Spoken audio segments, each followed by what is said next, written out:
And a lot of times in those situations, the owners aren't really aware. I mean, they're running their business, they're making a profit, and but we've certainly seen situations where trucks are poorly maintained, mistakes are made, they have to take them to the dealer or some other location to get them fixed, and those costs are getting buried and not really visible to management. So there's a lot of hidden costs in those smaller operations. But certainly the larger you get, and the more fleet, the more sophisticated you get, the more investment you can make, the better the outcomes.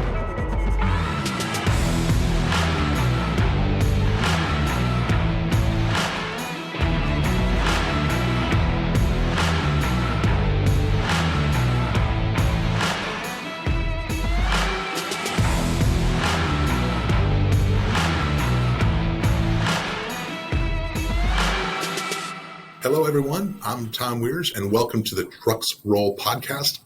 This is episode number 3, and with me today is Liz Wimmer. Hello, Liz. Hi, Tom. Hi, everybody. What are we going to talk through today? Well, today we're going to talk about the various ways of maintaining commercial trucks and vendor selection.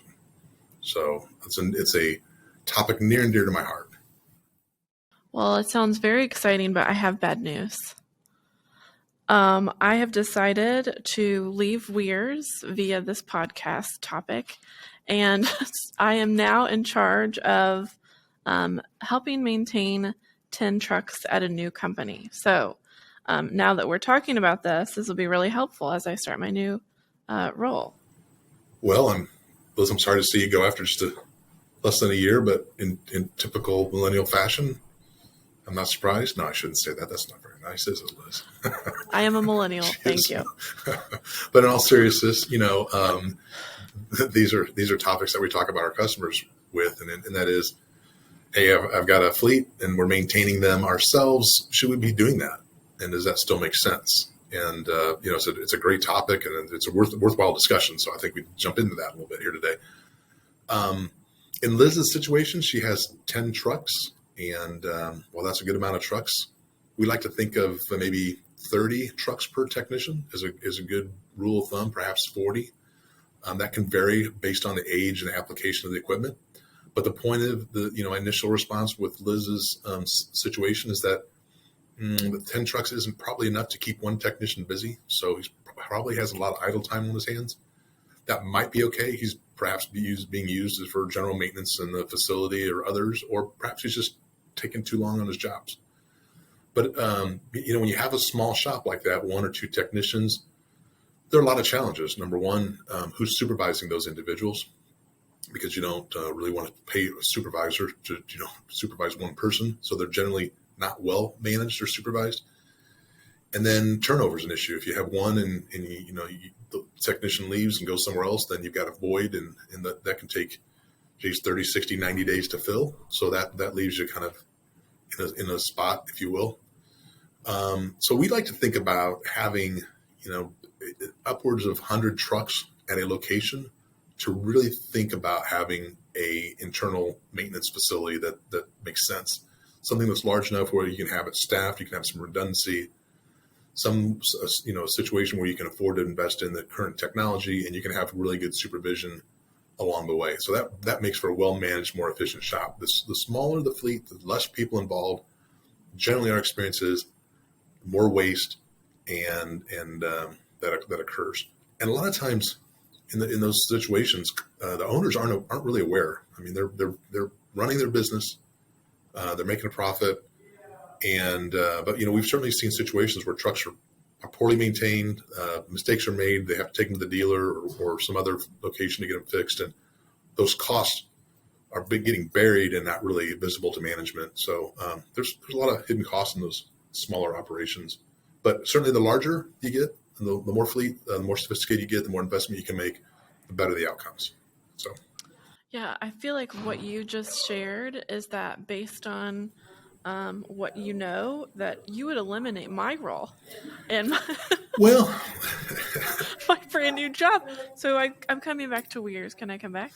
Well, of course you can come back. Just got to get you set up on an account and make sure you pass the credit test. But no, in all seriousness, if you outsource that, you might be able to do something more valuable to the organization, like marketing or podcast or something, and Right, use your right. talents in a more effective way. But yeah, certainly evaluating and other options are what our customers do pretty regularly. So, how would you suggest someone in a role that really helps maintain larger numbers of trucks? How would you help them, or what would you suggest to evaluate some good practices and kind of picking and service partners? Sure. Yeah. Well, regardless of how many trucks you have, there are four ways of maintaining commercial trucks. I mean, there's self-maintainer. There's the situation we just described.